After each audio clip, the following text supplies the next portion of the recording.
Saudações a todos da turma, saudações professor Daniel Aquino. Hoje, nós do grupo 6 faremos um pouco uma análise sobre a obra Teoria Pura do Direito, mais especificamente na parte de estática jurídica.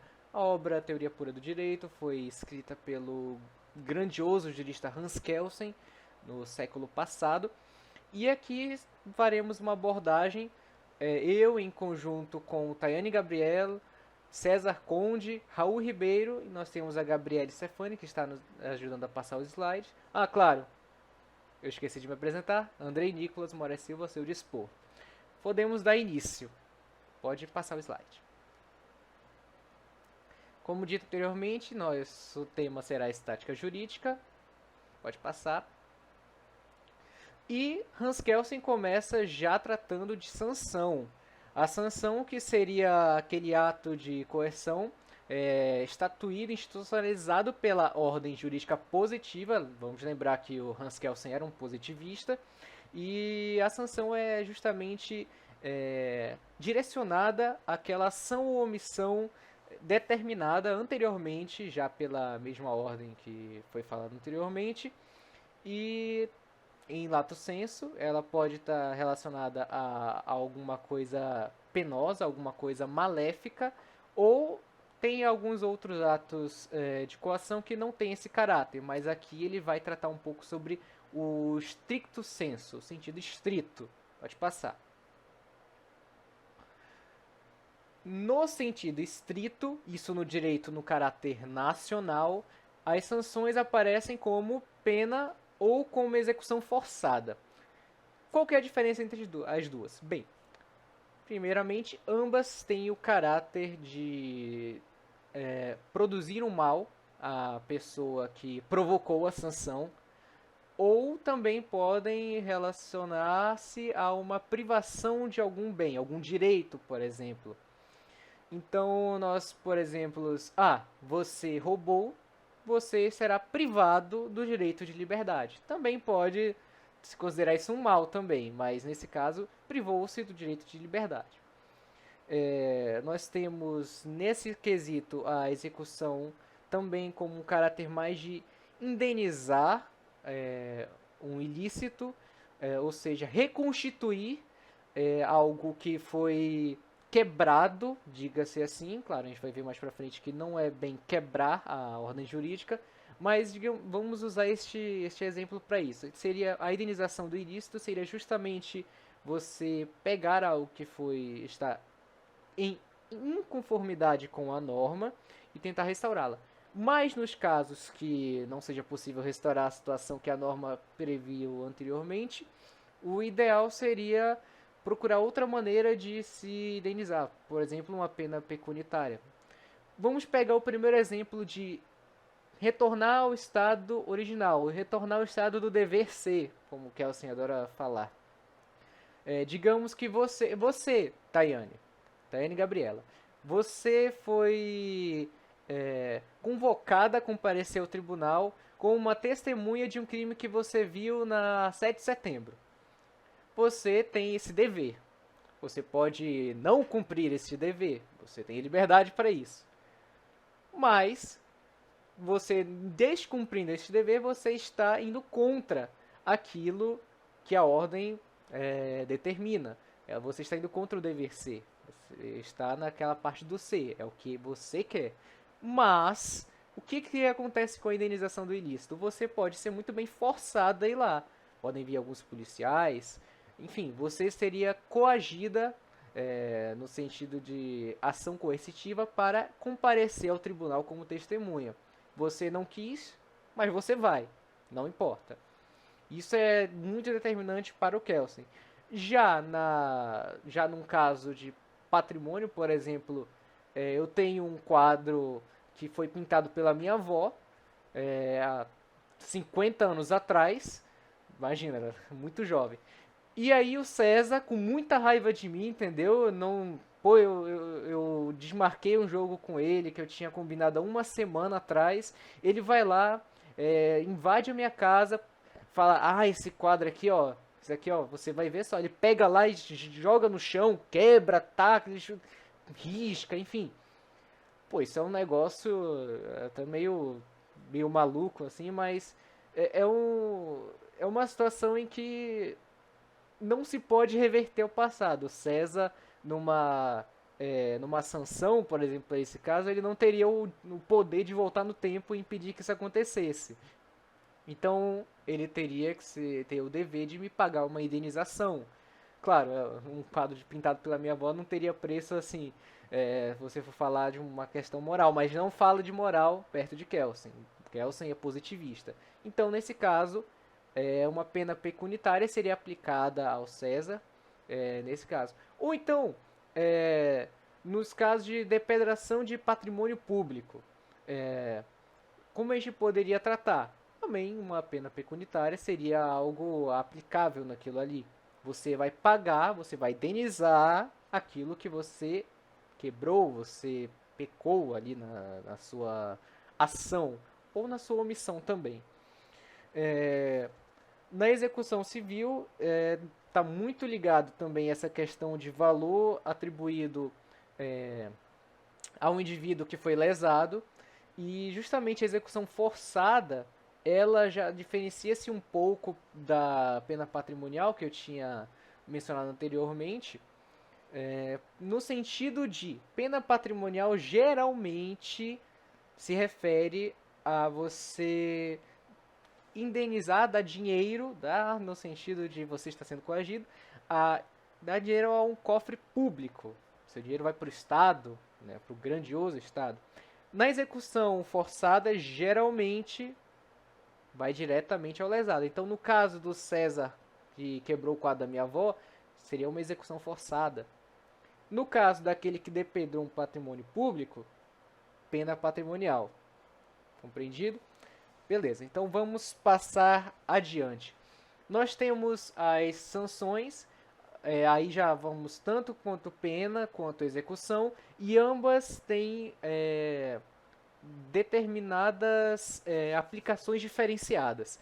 Nós temos as aplicadas pela autoridade judicial, juízes, enfim, e afins, e autoridades administrativas. Então, nós temos essa diferenciação que é comum para ambas. Então, a sanção no sentido estrito, como um todo, ela tem esses dois tipos de aspectos. Isso no direito nacional. Vamos agora para o âmbito internacional. Como fica? Embora não tenha um consenso, Kelsen não qualifica guerra e afins como penas ou execuções para no quesito do direito internacional público. O direito internacional público é aquele que os estados seriam os sujeitos, seriam as relações, as partes do direito. Ele não considera nenhuma delas justamente porque qual seria a ordem jurídica a que eles servem? Qual seria o Estado acima dos Estados? Então, por essa relatividade, ele, ele confirma sim que há um caráter de privação compulsória de bens, ou então consequências negativas para o Estado, o indivíduos, até o próprio patrimônio, infraestrutura, enfim, no caso de guerras, apesar dele sim confirmar que essas características negativas existem já na realidade do direito internacional público, ele não considera, ele não qualifica nenhuma dessas situações que acontecem como uma pena ou uma execução. Então, sanções econômicas, como falou-se muito no ano passado dos países que fizeram a Rússia, que impuseram à Rússia sanções econômicas, Kelsen já não classifica ela como uma pena ou uma execução. Então, nesse sentido, é importante frisar que o pensamento do Kelsen. Vamos passar para o próximo. Agora, no próximo capítulo dessa parte da sanção, nós temos a frase do Kelsen que põe o ilícito não como uma negação, mas um pressuposto ao direito. Lembra que no começo da apresentação eu falei que tratar-se de quebra do direito não seria correto, não seria o ideal, então é aqui que isso vai ficar um pouco mais claro. Muitos, segundo o Kelsen esclarece, tratam o ilícito, o delito, como um não direito, alguma coisa contrária ao direito, alguma coisa que quebra o direito. E isso para ele seria uma falácia, um pensamento que ao princípio, em primeira vista, parece algo ok, realmente faz sentido, uma lógica. Se eu tenho o dever de pagar meus impostos, se eu não pago meus impostos, eu estou indo contra o direito, eu estou fazendo um não direito. Mas é nessa falácia, nesse encadeamento de ideias que Kelsen ele já vai lá e põe, olha, seguinte, nesse caso, no direito, a existência de uma norma não vai automaticamente ser quebrada, rompida, quando você faz o oposto que ela ordena. Então, se eu não pago meus impostos, eu não estou indo, eu não estou quebrando, não estou destruindo o direito, não estou pegando ali um código tributário e rasgando ele, enfim, eu estou fazendo algo que foi previsto pela norma jurídica. Então, nós temos as penas para os que não pagam seus tributos em dia, os sonegadores. Ou então, no caso da pensão alimentícia, por exemplo, se um pai não paga, se nega a pagar a pensão alimentícia para a sua filha, seu filho, ele não está quebrando o direito, ele está realizando uma conduta que não deveria ser, já eu explico mais tarde, que não deveria ser, mas ele está realizando algo que já foi previsto, tanto que tem pena, que no caso poderia ser a prisão, por exemplo, desse indivíduo, desse sujeito, o Raul, se você estivesse, né, numa situação dessas, você estaria indo fazendo algo que a própria ordem positiva já tinha imaginado antes e está apenas incluso nela. Então, por a norma jurídica, pela ordem jurídica já estar prevendo esse tipo de situação e ainda por cima impondo uma sanção para, no caso de o Raul não pagar a pensão alimentícia, isso já faz por si só que a ordem não tenha sido quebrada.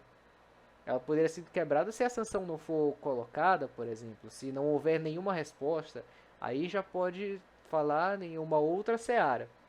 Mas nesse caso em específico, é mais uma contradição entre uma falácia do que uma contradição propriamente dita. Em resumo, no final, eu só queria deixar aqui um pensamento mais geral, que Kelsen adora tratar do dever ser, que a ordem jurídica positiva, não só a ordem jurídica positiva, mas tem a moralidade, a ética, ela se baseia num um dever ser jurídico.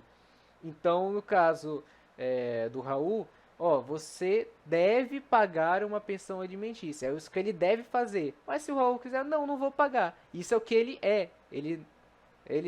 Bom, ele não é uma pessoa muito boa, não tem coração. Mas é basicamente a ideia do um dever ser não anula um ser. Se a gente impõe um dever ser, por exemplo, é crime matar, né? Você meio que está dando uma resposta para aquilo que é, para aquilo que a natureza, o que já está acontecendo na realidade na sociedade é. Então, se eu ponho algo que não pode ser ou que tem que ser, é justamente algo em resposta a algo que na natureza é ou não é de alguma maneira. Então, esse tipo de contradição lógica que se diz que o ilícito ou o delito, que é justamente toda aquela ação ou omissão humana determinada pela ordem, pelo ordenamento jurídico, que está ligado a alguma sanção, não fica muito evidente. Então, trate o delito, o ilícito, não como uma negação, mas como algo intrínseco ao direito, como algo dentro do direito. Pode passar. Para uma segunda parte, nós já vamos tratar de dever jurídico e responsabilidade.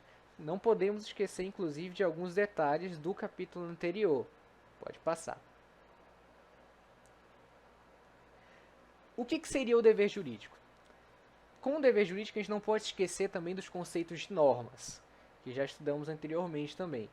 E um problema que Kelsen já identifica de cara é que geralmente se diz que o dever é algo decorrente da norma, mas ele meio que já quebra essa dualidade, dizendo que, olha, se eu tenho um dever de por exemplo, pagar a pensão alimentícia, isso não é algo literalmente decorrente da norma, isso é a norma. Se eu devo pagar, ó, você deve se comportar de tal maneira, que isso está na norma. Então isso não é algo decorrente da norma, isso para Kelsen é literalmente a norma. Então ele já quebra essa dualidade, como ele adora fazer com vários termos duais. Então ele já põe isso e já estabelece como o dever jurídico já seria aquilo que a norma é. Que seria mais ou menos um impulso, uma impulsão para uma conduta feita no mundo jurídico positivado. Então, algo que a ordem, o ordenamento impõe e é seu dever, que é devido você fazer. A sanção já vai ser aplicada no caso de não realização do dever. No sentido de, bom, se eu não cumpro o meu dever, a sanção que está prevista na ordem jurídica positivada vai lá e age em cima disso. Claro, nós temos também as sanções premiais, que já são uma espécie de recompensa que há algo do dever jurídico. Então, mas isso daqui é outra seara. Então, basicamente, se a gente age em conforme com as normas jurídicas, se a gente faz o nosso dever jurídico com 100% de completude, então nós teríamos a eficácia do ordenamento jurídico. E isso se daria tanto na observância da norma quanto na própria aplicação. Então, se eu cumpro o meu dever jurídico, pô, então a norma é eficaz. Se eu não cumpro o dever jurídico e a sanção é aplicada devidamente, a norma também é eficaz para Kelsen.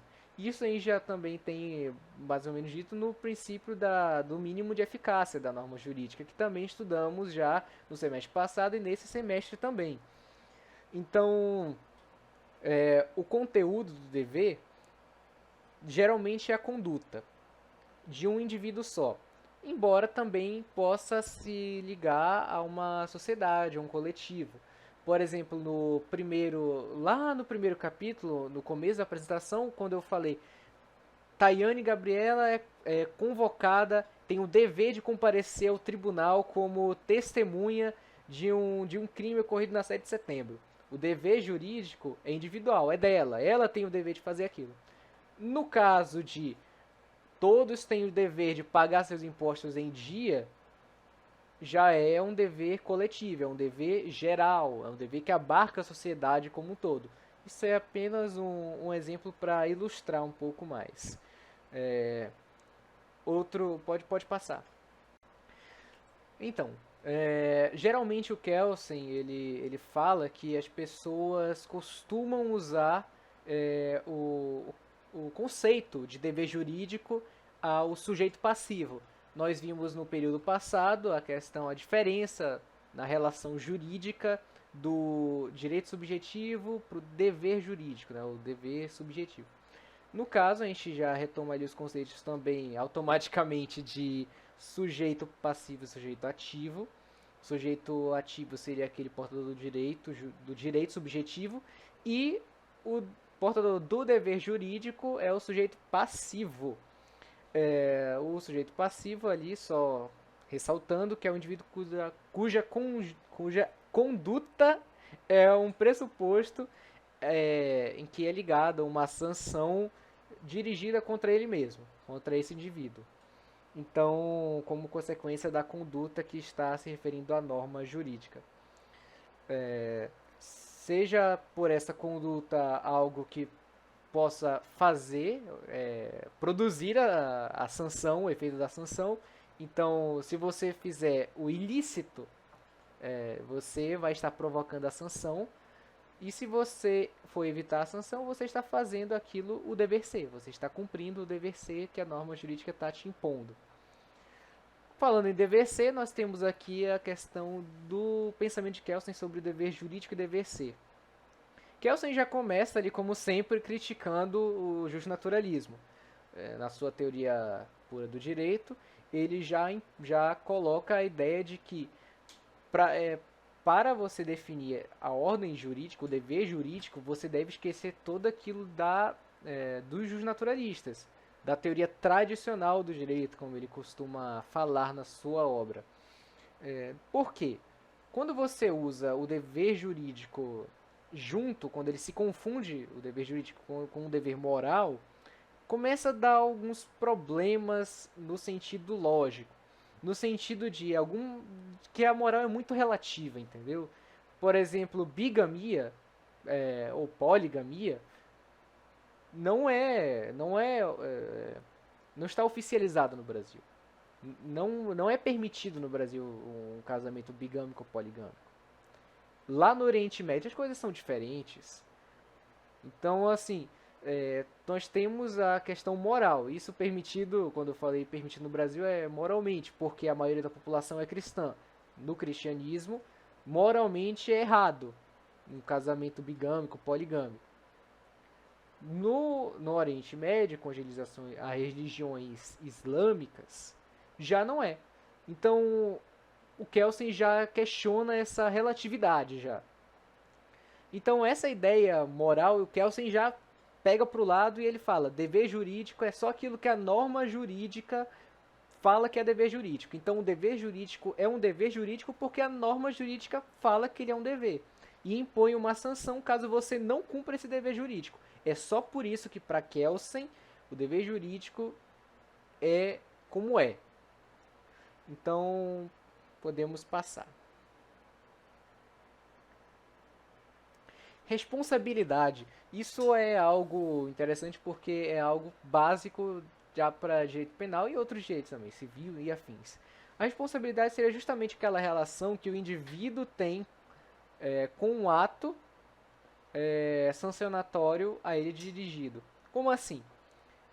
Bem, se uma criança, sei lá, de 9 anos, uma criança encapetada, vai lá no shopping, na loja Boticário, passa o braço na prateleira de perfume, quebrando tudo, a criança cometeu algo indevido. Isso dali é errado. Isso dali podemos tratar como um ilícito aqui.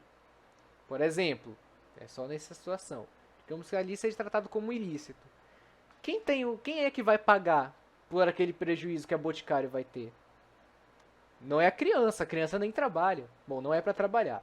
A criança não trabalha. Quem vai ter que pagar é a mãe, ou é o pai, é o responsável, é o avô. Justamente o responsável, que é aquele que recebe a relação que ele tem com o ato, a coação, a sanção. Então, assim, é algo que está intrinsecamente ligado a alguns conceitos que Kelsen já vai destacar, como o próprio conceito do delinquente potencial. O que seria o delinquente potencial? Lembra do caso da criança que não paga uma indenização à loja que ela fez o prejuízo e a mãe é que paga? Então, ela não seria um delinquente potencial. O que é um delinquente potencial? É aquele que é um indivíduo obrigado, ou seja, o portador do dever jurídico, e também é o indivíduo responsável pelo não cumprimento do dever jurídico. Então, digamos que tenha sido a mãe que passou o braço quebrando tudinho ali, ou o pai, que passou o braço quebrando tudo, tacando tudo no chão, eles são delinquentes potenciais. Porque eles fizeram a ação, eles são o indivíduo obrigado nessa análise, e seria também o indivíduo responsável por realizá-lo. Também no caso assim da Tayane também, que não foi pro júri, ela é responsável e também é obrigada por não ir, no caso. Enfim, são apenas alguns exemplos ali. Pode passar. Aqui nós temos outro conceito interessante que já se liga a essa questão de responsabilidade, que são a diferenciação de responsabilidade individual e coletiva. Individual é aquela direcionada ao indivíduo que promoveu uma conduta que estava prevista na ordem jurídica como provocadora de sanção, por exemplo, depredação de patrimônio público. Então está bem ligado também no sentido de delinquente potencial, e ela é ligada, como o próprio nome diz, a uma pessoa só, a seu indivíduo. Na responsabilidade coletiva, nós já temos uma característica de uma ordem jurídica primitiva, uma ordem lá dos tempos atrás, que é aquele sentimento de conexão com os outros semelhantes do grupo. Então, digamos que numa sala de aula de 50 pessoas, um capetado pegou, fez aqui um aviãozinho de papel, tacou na cara da professora. A professora não vai saber quem é. E isso aí, claro, não na faculdade, digamos assim, no terceiro ou quarto ano da escola. Como a professora não sabe, ninguém, sei lá, ia delatar, a professora, então por um paga-todos, todo mundo de castigo, sem recreio, enfim. Isso é responsabilidade coletiva, quanto alguém que não é que não é responsável pela ação, alguém que não fez a ação, melhor dizendo, também paga ou paga pela ação cometida por outro, pelo delito, pelo ilícito. Isso já no sentido mais amplo ali. Pois bem, pode passar.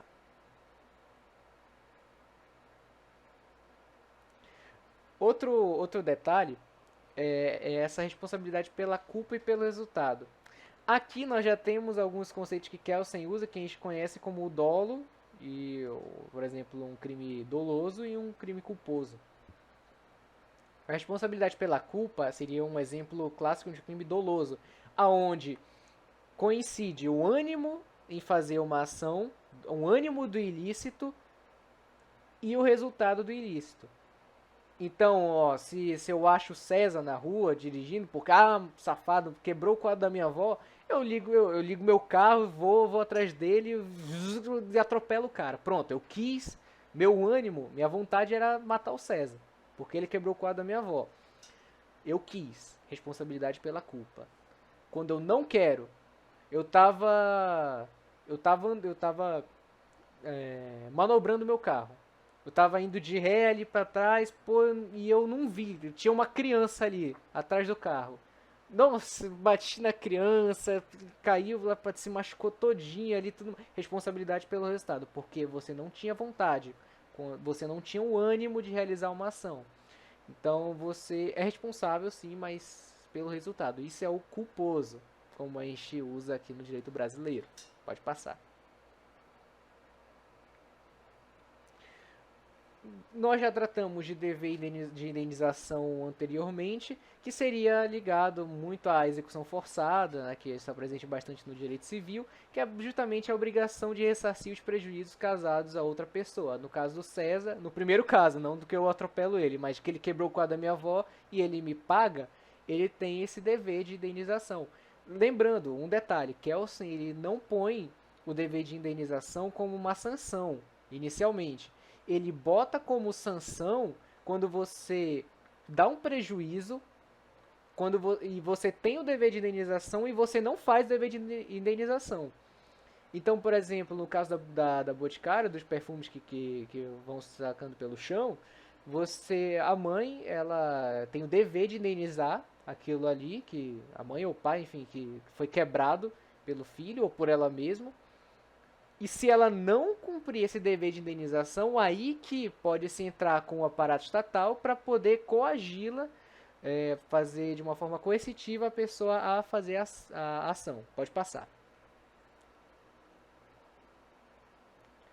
E, claro, um detalhe é que a responsabilidade coletiva se só fazendo uma estrutura lógica, apanhando aqui o que eu falei anteriormente, ela sempre vai ser entendida, isso tanto por Kelsen quanto por qualquer um que tenha a lógica do Kelsen, que ela sempre vai ser entendida como uma responsabilidade pelo resultado. Lembrando, responsabilidade pelo resultado seria o culposo, e a responsabilidade coletiva é quando pessoas diferentes daquelas que realizaram a ação que provoca uma sanção pagam pela ação dessa pessoa. Então, se eu estou pagando por uma ação que eu não fiz, que eu não tive vontade de fazer, que eu não podia evitar, que eu não fazia ideia de que ia acontecer, e se eu pago por isso, é responsabilidade pelo resultado. Então, e assim fecha o capítulo, a parte 1 e 2 da estática jurídica de Kelsen. Vou passar agora para o meu amigo César. Bem, eu vou falar um pouco sobre o capítulo 3 de Kelsen, que ele trata um pouco sobre direito subjetivo. Pode passar. Então, direito e dever. Segundo Kelsen, o dever jurídico ele geralmente se opõe ao direito subjetivo, colocando sempre o direito subjetivo em primeiro lugar. Então, muito se fala de direito e dever, todavia, não de dever e direito. Então, o direito subjetivo, ele muito se confundia com o direito objetivo, em virtude de que, em algumas línguas, como o francês e o inglês, essas palavras terem o mesmo significado. Então, o direito ele podia aparecer tanto no sentido de um direito objetivo, que algumas vezes o direito subjetivo ele apareceria por trás desse direito, desse sentido de direito objetivo. Então, pelo fato de que o direito subjetivo ele possui vários significados, o seu entendimento também ele se tornou muito dificultoso, se tornou muito difícil. Então, com isso, para diferenciar o direito subjetivo para Kelsen, ele deveria ser diferenciado da ordem jurídica, sendo a ordem jurídica o direito objetivo, que está positivado na norma. Então, essa questão para Kelsen, o dever jurídico do indivíduo, dever jurídico do indivíduo de se conduzir, de se portar de uma determinada maneira em face de outro indivíduo. Então, sendo essa conduta negativa ou positiva, onde uma determinada ação e outra uma omissão. A ação ela corresponde a uma prestação, uma obrigação a outro indivíduo, e a omissão seria o oposto, seria uma não ação.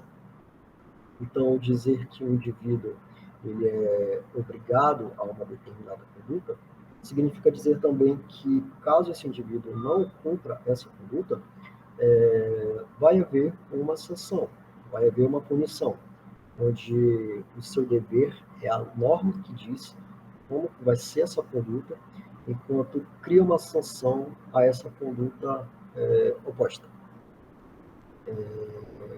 Porém, há casos que esse dever jurídico ele ocorre sem um direito reflexo que corresponda, como, por exemplo, no caso das normas jurídicas que determinam como o indivíduo ele deve se portar perante aos animais domésticos, a alguns tipos de plantas, sobre a condição de uma sanção, caso você maltrate um animal, um cachorro, um gato.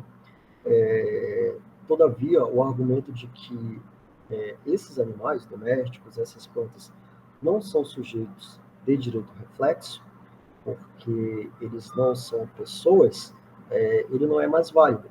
Ou seja, esse direito reflexo em relação aos animais seria o quê? Seria que os indivíduos eles devem se portar perante ao gato, ao cachorro, sob a sua presença, condicionadas a uma sanção. Então, é interessante notar que o sujeito nessa relação ele é apenas obrigado.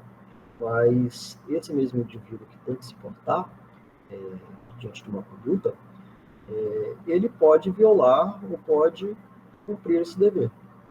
Então, com isso, o conceito de um direito subjetivo ele é apenas um reflexo de um dever jurídico.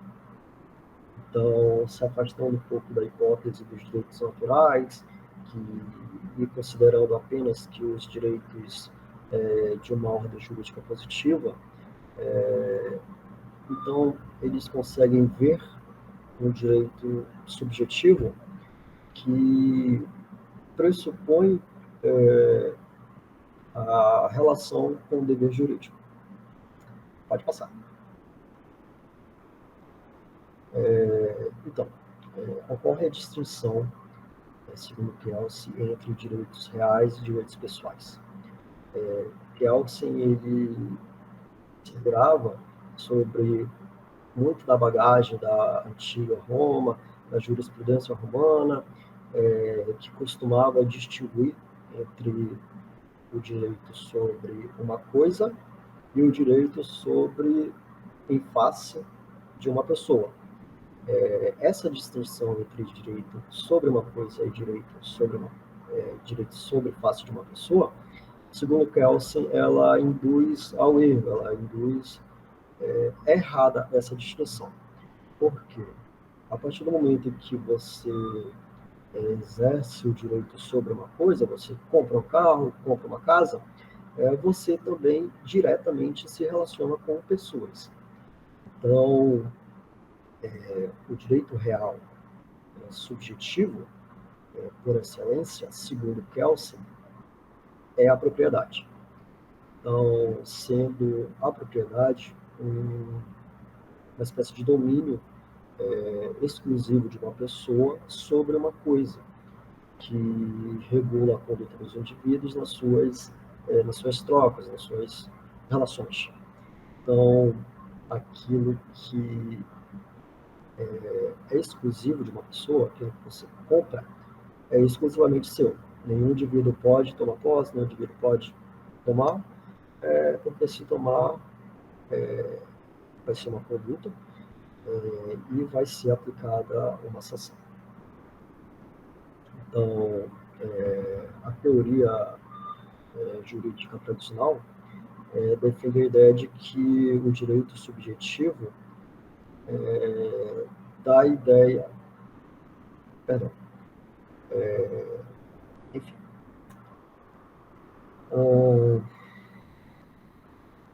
segundo Kelsen, existem dois tipos de situações que se caracterizam a jurisprudência tradicional: as relações jurídicas pessoais e as relações jurídicas reais.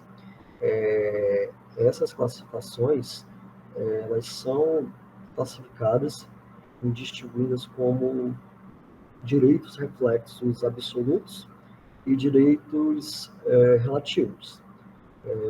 O direito reflexo de propriedade ele não é propriamente um direito absoluto.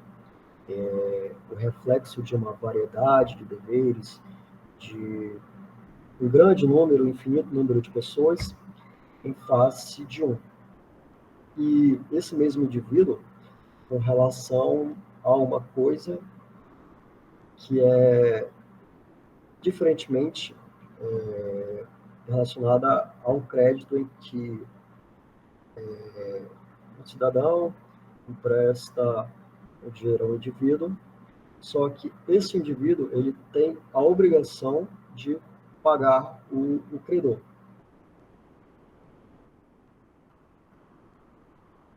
Então, o Kelsen ele apenas tomou em consideração o direito reflexo. Ele desempenha na teoria tradicional um papel muito importante. Se bem que o termo direito ele pode ser visto como outra coisa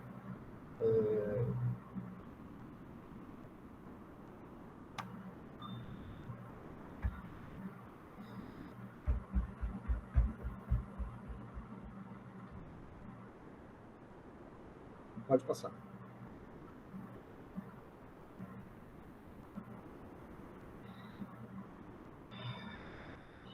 Direitos reflexivos absolutos, relativos, é o que eu comentei. Pode passar.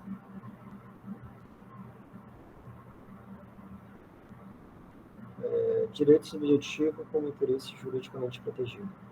Então, o direito subjetivo de alguém, ele se refere na jurisprudência tradicional, segundo a qual o direito subjetivo é determinado como um interesse juridicamente protegido. Porém, o interesse de uma sociedade, a proteção desse interesse através do dever funcional dos órgãos aplicadores, sendo o Estado, não é, em regra, destinado como um direito subjetivo reflexo. Pode passar. Direito subjetivo como poder jurídico, Kelsen ele se abraça sobre a teoria da vontade, em que ele enxerga que os direitos subjetivos como um poder de vontade dado pelo direito objetivo, pela ordem jurídica. Sendo essa doutrina que descreve o direito subjetivo enquanto um direito que o titular do direito reflexo possui de ingressar como ação judicial, como eu disse, e o titular do dever jurídico atue de uma forma oposta ao seu dever descumprido. Pode passar.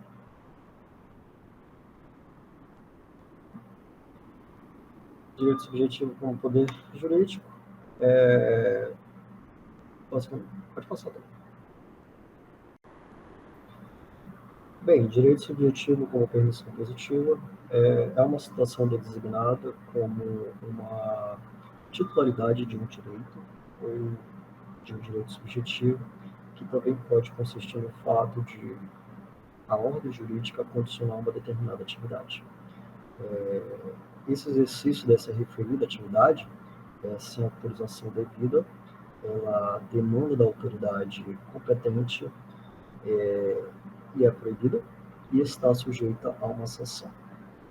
Então, quando se trata de direito subjetivo como uma permissão positiva, Kelsen ele esclarece que essa situação designada também pode consistir no fato de uma ordem jurídica condicionar uma determinada atividade. Pode passar. Bem, direitos políticos. Kelsen ele aborda a questão dos direitos políticos e destaca que os mesmos costumam ser definidos como a capacidade ou o poder de influir na formação da vontade do Estado. Então, quando a gente fala, pensa-se na forma geral de aparição das normas jurídicas que formam estas ordens da lei. Então, para Kelsen, entre os direitos políticos, também são contados os direitos fundamentais, os direitos da liberdade, sendo o direito de liberdade da viabilidade, da liberdade de propriedade, da liberdade da pessoa, liberdade de opinião e etc. O poder jurídico ele é descrito como um direito subjetivo apenas no caso da função da ordem jurídica que a gente está trabalhando aqui, por uma atribuição de um poder ou uma competência ou uma autorização. Então, nesse sentido, a função da ordem jurídica ela é designada como a atribuição de um poder ou uma competência que se refere somente à conduta humana. só a conduta de uma pessoa que, é, que é pela ordem jurídica que ela é autorizada. Em relação ao indivíduo, pode-se realizar uma conduta e pela ordem jurídica é atribuída a capacidade de se conduzir de uma determinada maneira ou não. Pode passar.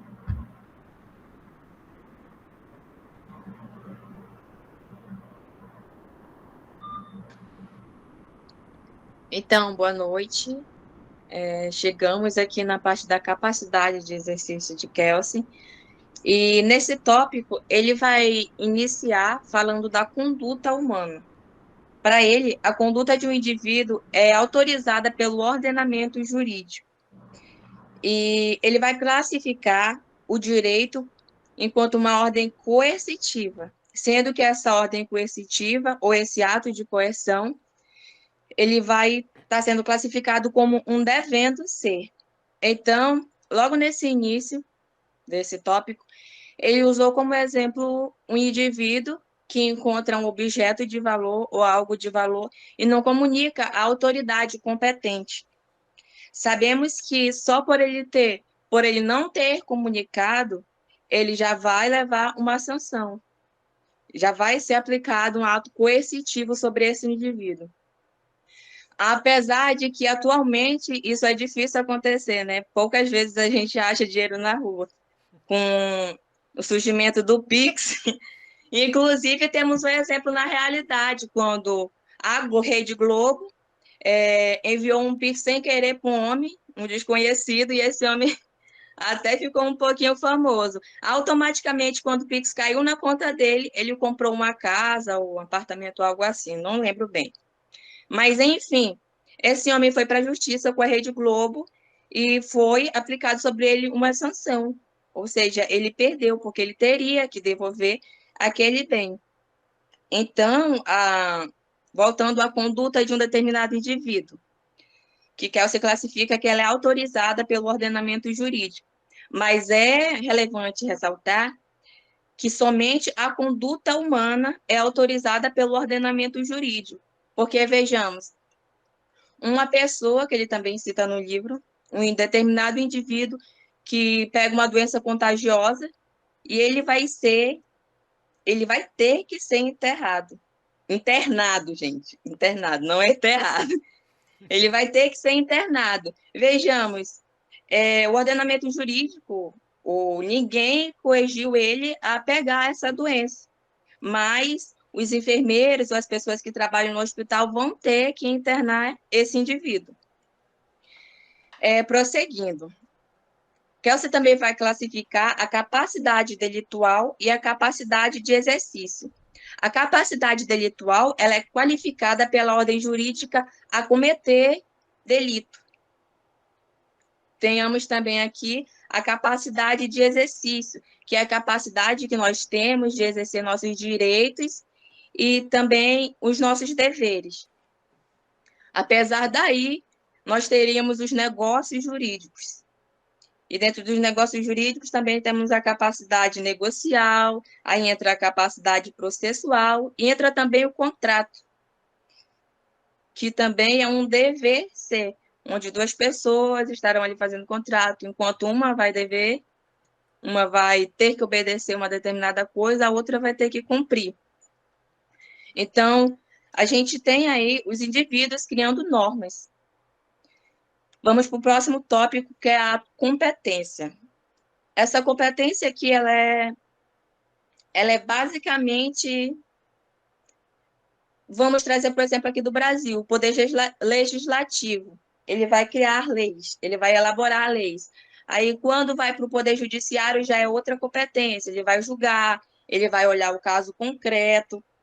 E eu trouxe aqui para vocês um exemplo de um filme, O Amante da Rainha, que nós podemos ver esses dois tópicos, a competência e a capacidade de exercício. Então, eu vou dar assim, uma breve resumida do filme para vocês, para entrar aqui no contexto. O filme ele é baseado em fatos reais, é de um rei, que ele foi conhecido como um rei louco, Ele casou com a prima dele quando ela tinha 15 anos. Então, ela foi mandada pelo pai dela para casar com ele com apenas 15 anos. E lá, o rei ficou muito doente e precisaram mandar um médico para cuidar dele. Esse médico, ele era bem revolucionário, assim, inteligente, cheio de ideias. E ele se destacou rápido lá no reino. Só que ele passou a ser amante da rainha. E os inimigos dele fizeram um rebuliço lá para tirar ele. E houve uma conferência em que vários integrantes daquele reino fizeram uma votação para que ele fosse expulso. E eu não vou contar mais detalhes porque vocês vão ter que assistir. Eu só sei que com isso o rei decidiu abolir tudo, que ele era o absoluto lá, que não vai ter mais votação nem nada, sou eu que mando em tudo. Por isso que ele foi classificado como um louco. Pois bem, essa competência que esses homens tinham para voltar, para expulsar alguém, é classificada aqui na competência, justamente, como o próprio nome já diz, na competência. Já a capacidade de exercício, no que ela está relacionada ao filme, ao rei, que ele era classificado como um rei louco. Será que ele realmente tinha uma capacidade mental para estar exercendo aquela função? Então, se vocês quiserem assistir, é bem interessante. Agora, quanto à organicidade. Bem, a organicidade eu fiquei com um pouquinho de dúvida, inclusive eu acabei de receber um e-mail do professor Daniel, e eu vou usar o nome dele nos exemplos que ele mesmo enviou. A organicidade é a atribuição que as entidades vão ter, a competência que as entidades vão ter. Então, eu estou aqui no e-mail dele, e eu vou tentar enxugar aqui para vocês esse exemplo que ele deu. Imaginamos que o professor Daniel é um juiz de uma vara de entorpecentes, e ele julga um homem de maneira errônea. E com o passar do tempo, se descobre que esse homem é inocente e que aquilo não era real. Esse homem deve ser indenizado. O professor Daniel, na função que ele ocupa como juiz dessa vara, ele não vai responder como um professor, ou como um juiz. Espera aí, baralhou aqui. Eu vou parar de chamar o professor Daniel de professor e vou chamar ele de juiz. O professor, o juiz Daniel, neste cargo, não vai responder como Daniel, ele vai responder como juiz dessa comunidade. Então, quando houver a indenização, quem vai pagar não é o professor Daniel com seu salário, é o Estado. Esse dinheiro da indenização desse homem, que foi julgado justamente, vai sair do nosso bolso. Outro exemplo e essa questão, ela está ligada à personificação. Determinada comunidade está sendo personificada através do professor Daniel, ele está representando aquela vara. Então, nós vamos para outro exemplo que ele deu aqui, que é como se a pessoa, se ele, na qualidade de juiz, não tivesse no exercício da profissão dele, ele estivesse na rua. Ele estivesse na rua e, do nada, uma pessoa gritasse com ele, dizendo que ele não vale nada, que ele é um sem vergonha. Essa pessoa ela não ia responder por desacato, porque ele não está na função dele, na atribuição dele de juiz, ele está como Daniel na rua, como uma pessoa normal. E outro exemplo que ele também deu engraçado é ele chegar numa boate gritando. Ele não ia ser punido como um juiz, mas o proprietário daquela boate depois poderia entrar em processo por todo o rebuliço que ele causou ali dentro de uma boate. Enfim, agora pode passar. Slide. Capacidade jurídica de representação. Segundo a teoria tradicional, todos nós, todo indivíduo, todo ser humano, possui capacidade do gozo de direitos. Todo indivíduo. Ninguém é incapaz de direito. Quem era incapaz de direito eram os escravos, que isso atualmente não existe mais. Então, é necessário frisar que não existe incapazes de direito. Então, vamos aqui para contextualizar. Eu vou falar novamente sobre a capacidade de exercício, que nós estamos aqui falando da representação. Então, eu vou falar que nem todas as pessoas possuem a capacidade de exercício. Um exemplo disso é os menores e os doentes mentais. Eles irão possuir, sim, representantes legais para cumprir os deveres e até mesmo criar por eles direitos e deveres através de um negócio jurídico. A capacidade de direito e a capacidade de exercício, elas não coincidem. Um exemplo,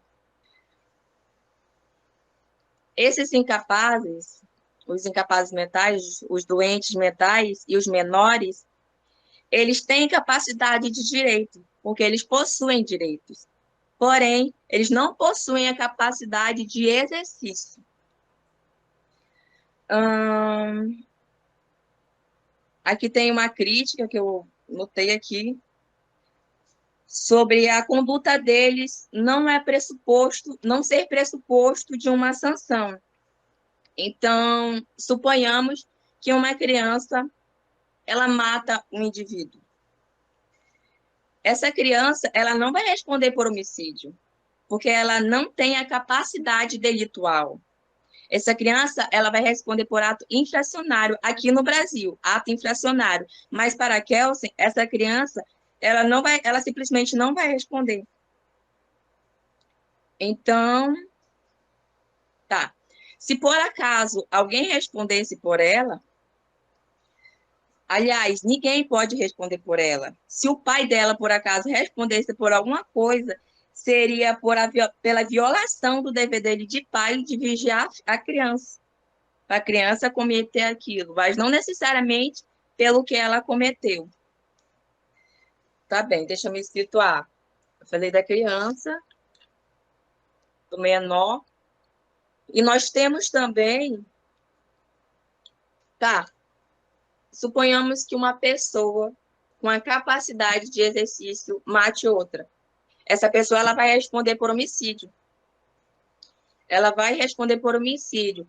E trazendo esse raciocínio, o direito aqui no Brasil, são classificados 2 tipos de pessoas, que é essa pessoa que ia responder por homicídio, que é uma pessoa classificada como imputável, e a criança e os doentes mentais, que seriam classificados aqui no nosso direito brasileiro como inimputáveis.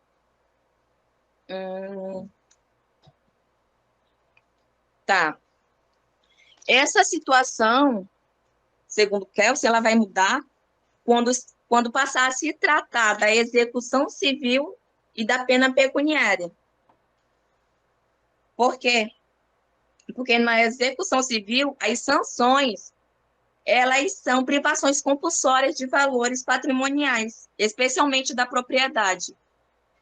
Então, é relevante abordar, a partir disso, que quem não tem capacidade de exercício possui direitos patrimoniais. Pois essas pessoas, elas não têm a capacidade de exercício, mas elas têm a capacidade de direito, inclusive o direito à propriedade.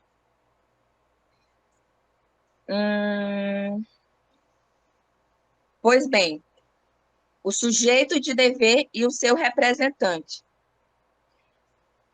Essa pessoa, esse indivíduo, que vai, o menor ou o incapaz mental, o doente mental, ele vai ter um representante que vai, através dele, cuidar da sua propriedade, vai agir tipo um procurador.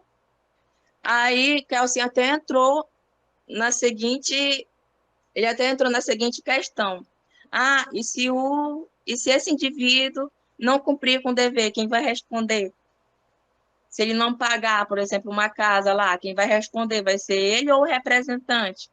O representante não vai responder com seus bens e nem por ele mesmo.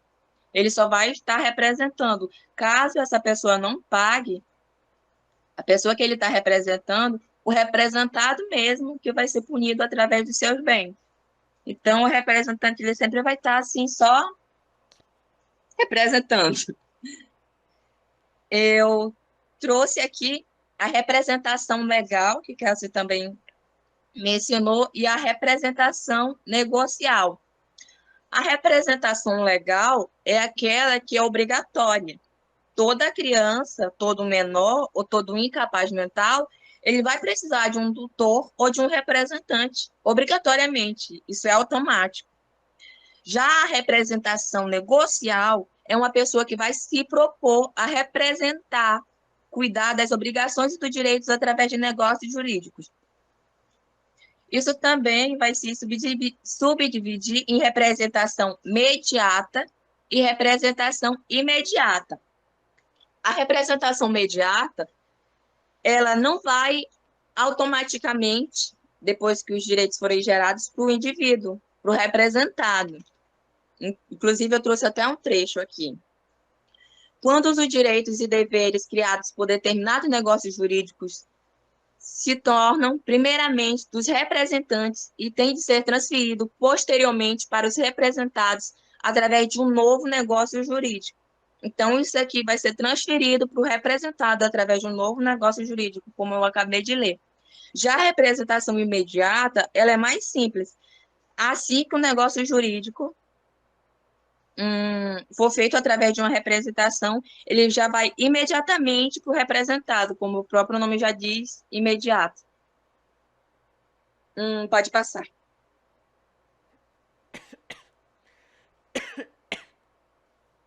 E, gente, tá bom a minha voz, a altura, o volume, aliás.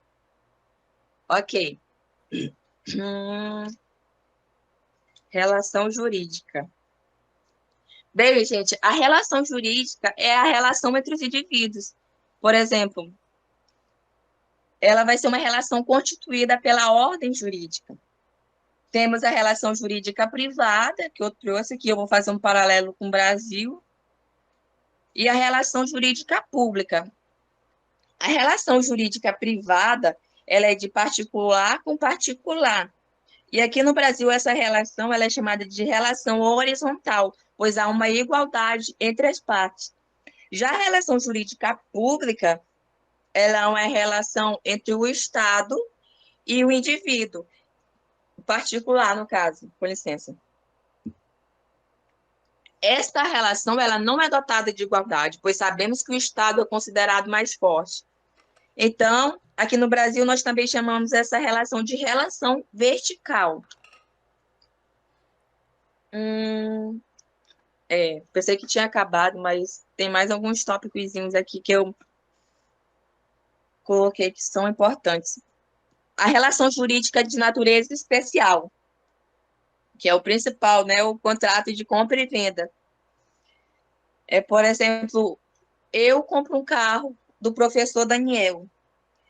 Nesse contrato, para ele estar todo legalizado, o professor Daniel vai ter que me estabelecer um valor, eu vou ter que pagar ele, eu vou ter que cumprir o meu dever de pagar. Não posso enganar o professor Daniel. Enfim, eu vou ter que pagar. E tudo vai ter que estar dentro deste contrato. Agora, nós temos também a relação jurídica matrimonial. O casamento ele não deixa de ser uma relação jurídica, porque são duas pessoas que estão ali no casamento sobre uma ordem jurídica. O casamento ele é classificado como um instituto jurídico, um complexo de deveres jurídicos e de direitos subjetivos. Inclusive, tem gente que até processa o outro quando há uma traição, assim.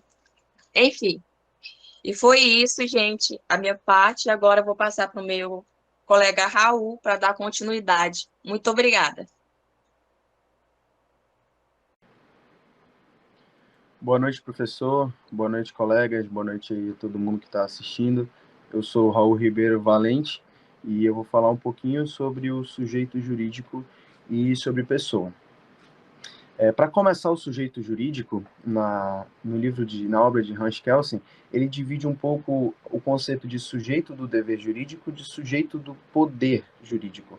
Ele fala que o sujeito do dever jurídico é aquela pessoa que possui direitos e deveres, porém, o poder jurídico é aquela pessoa que os seus atos consiga influenciar ou decidir em determinada ação. Por exemplo, ele influenciando uma decisão judicial. Já o sujeito do dever jurídico, ele é aquele que observa o direito.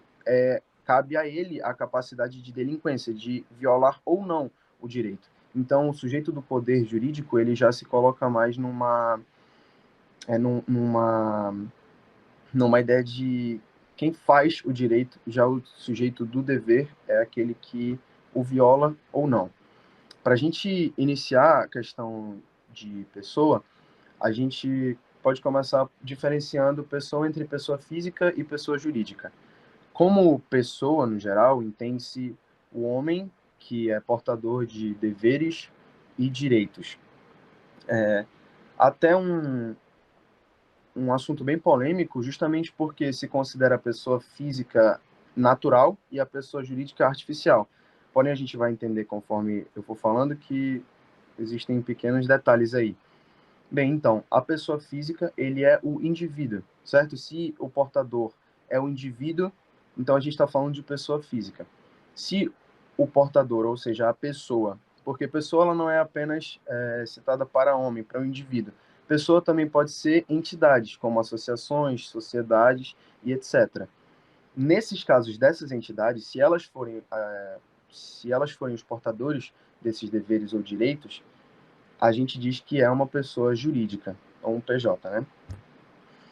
Esse conceito de pessoa jurídica é muito interessante porque a gente vai passar muito pela questão da atribuição para entender como é que esses direitos e deveres da pessoa jurídica acontece de fato, quem é que tem que, de fato, ter a conduta conforme esses direitos e deveres. Duas coisas que é importante a gente salientar. Primeiro, os indivíduos, tanto o indivíduo em pessoa física como o indivíduo em pessoa jurídica, eles não são analisados como os indivíduos em si, mas as suas ações, ou seja, as suas condutas. E dizer que o sujeito é sujeito de dever jurídico nada mais é dizer que a sua conduta faz parte de um dever. E pressupõe-se que o ato contrário a essa conduta pode ser gerado uma sanção. A gente consegue iniciar tratando um pouquinho de alguns exemplos. A pessoa jurídica, ela é uma corporação, certo? A corporação, ela é uma comunidade organizada que é constituída através de uma ordem normativa, que estabelece certas funções a serem desempenhadas pelas pessoas que participam delas. Quem determina isso, ou seja, essa ordem normativa, constitui o estatuto.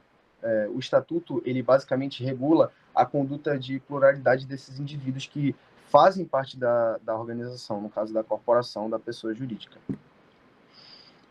Essa corporação, ela é composta por indivíduos.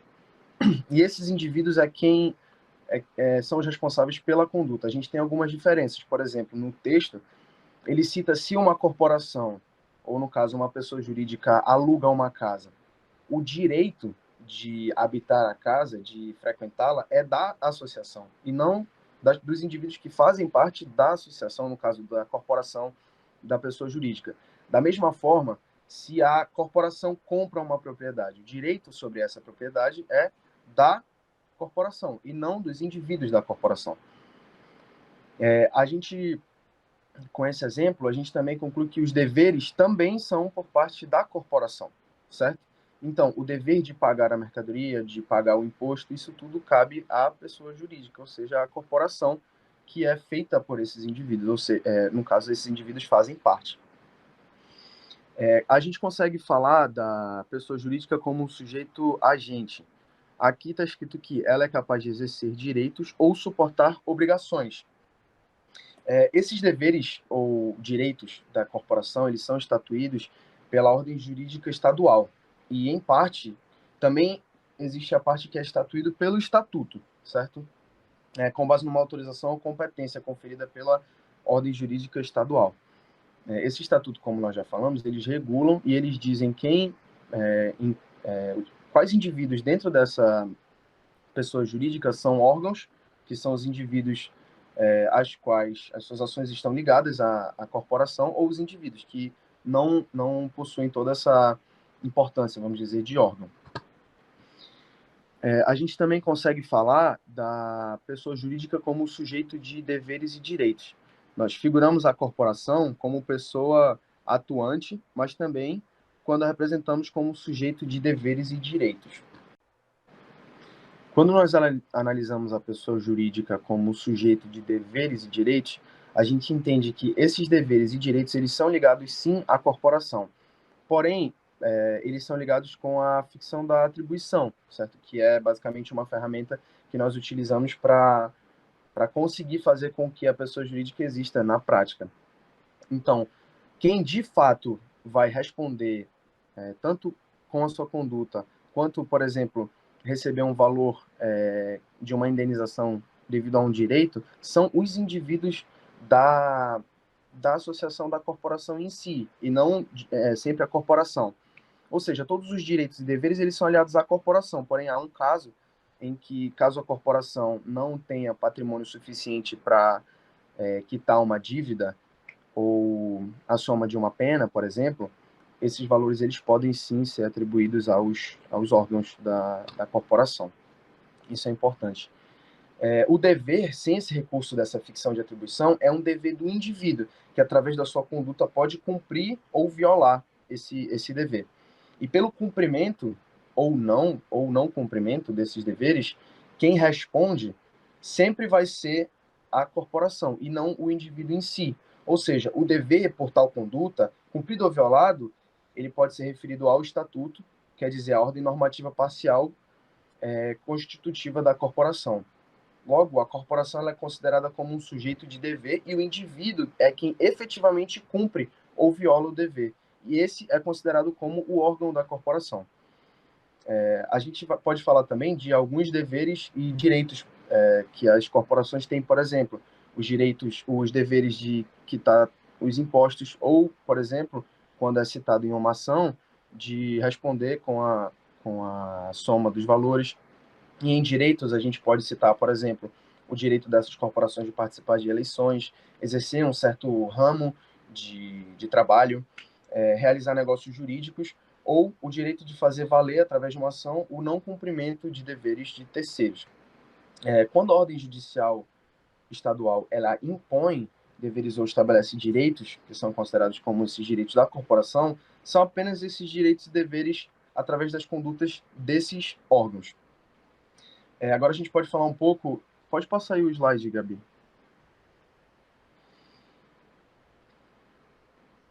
A pessoa jurídica.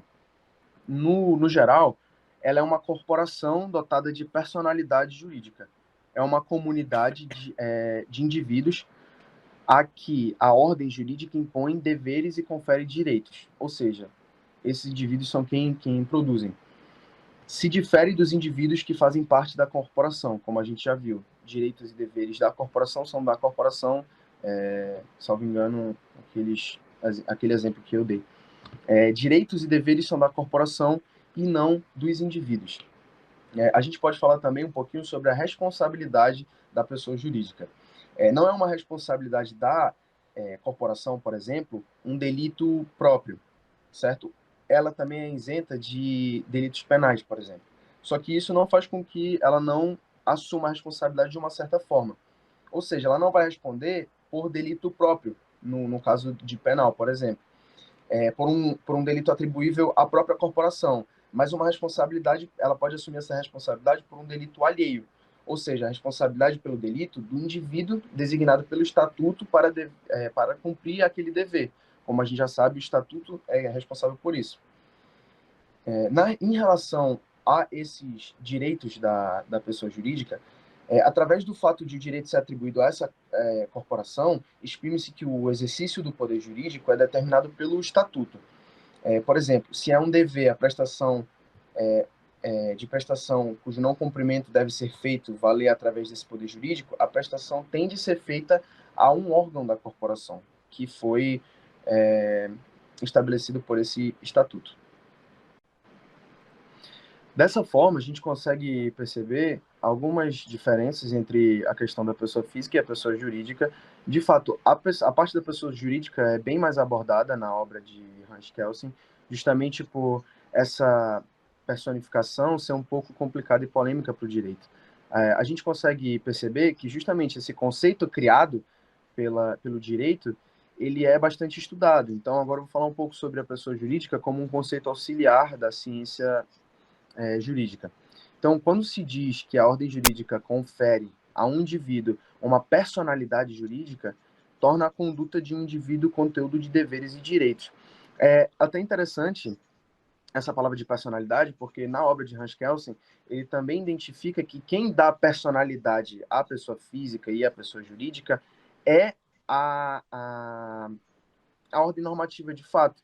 Quando, por exemplo, como nós já sabemos, ela detém de direitos ou deveres, mas é justamente por deter esses direitos e deveres que ela é considerada uma pessoa. Então, a pessoa, ela é o porte do direito e do dever. E o Hans Kelsen, ele trata um pouco disso quando ele cita, por exemplo, os escravos. E quando ele diz que o direito em si diferencia homem de pessoa, citando o exemplo de que os escravos eles não eram considerados pessoas, mas continuavam sendo homens. Então, é um homem portador desses direitos e deveres. É a ciência jurídica que exprime a unidade desses deveres e direitos no conceito de pessoa física, conceito do qual nós podemos servir como conceito auxiliar na descrição do direito. Também é muito interessante perceber que tudo que envolve a pessoa jurídica, ela pressupõe uma atribuição e uma personificação para que a gente consiga, de fato, fazer com que o direito siga. Então, justamente nós tivemos que fazer uma convenção e tratar a pessoa jurídica e entidades no geral como pessoas. Porém, no final desse capítulo, Hans Kelsen aborda que o direito ele não cria pessoas, ele apenas cria deveres e direitos que essas condutas dos indivíduos precisam ser encaixadas. Pode pular aí o slide, creio que agora é a citação.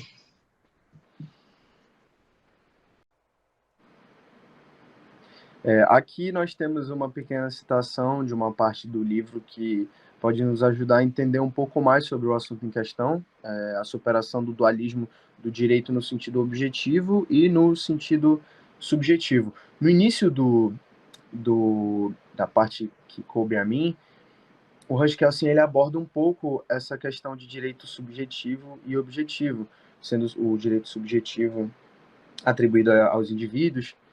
Mas, vamos lá, a teoria pura do direito afasta esse dualismo ao analisar o conceito de pessoa como a personificação de um complexo de normas jurídicas. Ao reduzir o dever e o direito subjetivo, em sentido técnico, à norma jurídica que liga uma sanção a uma determinada conduta de um indivíduo, e ao tornar a execução da sanção dependente de uma ação judicial a tal fim dirigida, quer dizer, reconduzindo o chamado direito em sentido subjetivo ao direito objetivo. Dessa maneira, a gente conseguiu concluir o 4º capítulo. Eu acredito que a gente conseguiu ter uma noção bem completa do capítulo. A gente conseguiu abordar todos os conceitos mais importantes por Hans Kelsen na obra. Sanção, ilícito, responsabilidade, que foi vista em outros temas também. Por exemplo, na pessoa jurídica, poderia se encaixar ali os conceitos de responsabilidade individual e coletiva, por exemplo. Então, a Tayane trouxe exemplos em filmes dos conceitos dela.